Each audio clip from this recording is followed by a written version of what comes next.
Can I ask to get Loucile Botma on the call, please? Loucile is our fearless marketing manager who spearheads the Us4C for marketing strategy. Donna mentioned way in the beginning in his strategy session that out-of-the-box marketing is a big part of a scaling company. So we're going to ask Loucile how to market a company in this environment. Loucile. Awesome. Thanks, Lo, for the nice introduction. And a warm welcome to everyone joining us today.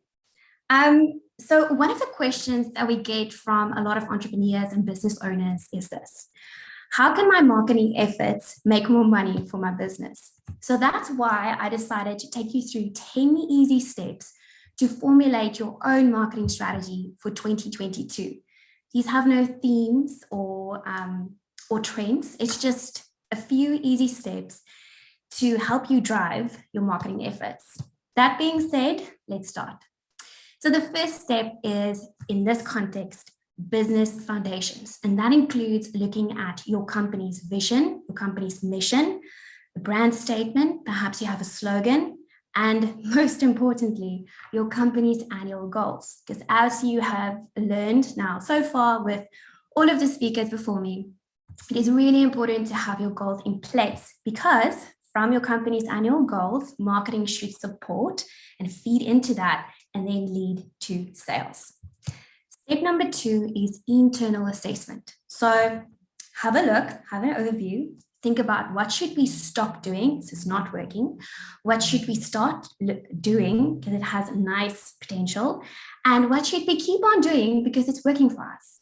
It's also nice to reach out to a few clients and getting their feedback. It's nice to get some internal feedback from your team, as well as looking back at the previous year on how marketing has performed. And lastly, having a look at your target market needs or potential target market needs, because they do change from time to time.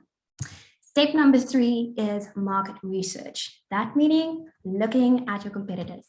So list 5 to 10 of your biggest competitors. And what I like to do is I like to apply Porter's 5 forces. Step number 4 is making a list of your marketing goals for the year. So now go back to your company's annual goals, look at where marketing can support them, and then list 5 to 10 of those goals. Step number 5 is, now that you have set up your goals, you need little action notes to support them and make them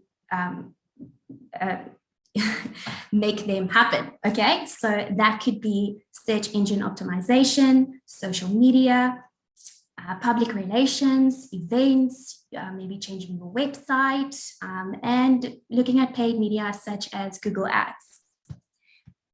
Step number 6 is probably the most important part of your marketing strategy, okay? This will determine whether or not you're going to hit the return on investment, okay?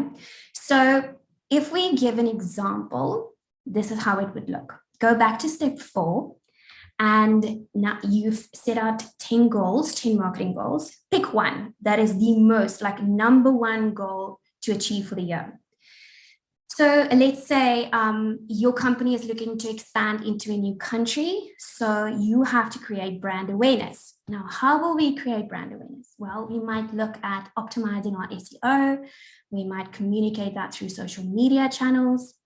We might change our website slightly and perhaps run a few paid campaigns, example, a Google search campaign.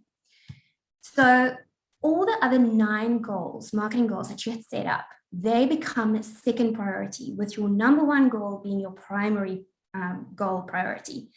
So the 9 other goals and their action notes will slightly change in order to fit in and support your number 1 goal. Step number 7 is setting up a marketing budget. So it's nice to have a low, a medium, and a high-end budget, because we don't know what the year is going to bring. So sometimes we might have an increase in revenue than what we expected. So we might want to push more budget behind some of our goals and action items, or maybe the opposite. And maybe we are seeing a decrease in revenue, and instead of cutting the entire marketing budget, maybe cutting on a few items, so therefore falling back on your lower marketing budget. Step number 8 is now that you have all these goals, you have to prioritize and structure them. And it helps to then implement them into a 90-day plan, meaning quarterly. So look at it from this point of view. This is where I am at, this is where I want to be, and this is what I'll need to get there. So taking your goals and putting them into quarters will help you feel much more in control. Step number 9 is to visit your marketing strategy once a month, not daily, not weekly, just once a month. And of course, the last step is to assess the previous quarter. So after the quarter's done, go back, have a look at your goals, have a look at your items, and see what has outperformed, what has done almost well, we're getting there, what has not performed well. Maybe you want to change it slightly, because we know a marketing strategy or any strategy should be flexible. So then thereby doing so, you can then flow and push that back into the next quarter to help you at the end of the day achieve maximum ROI.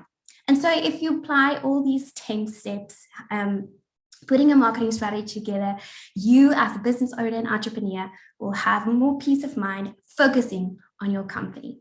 Thank you, Lo.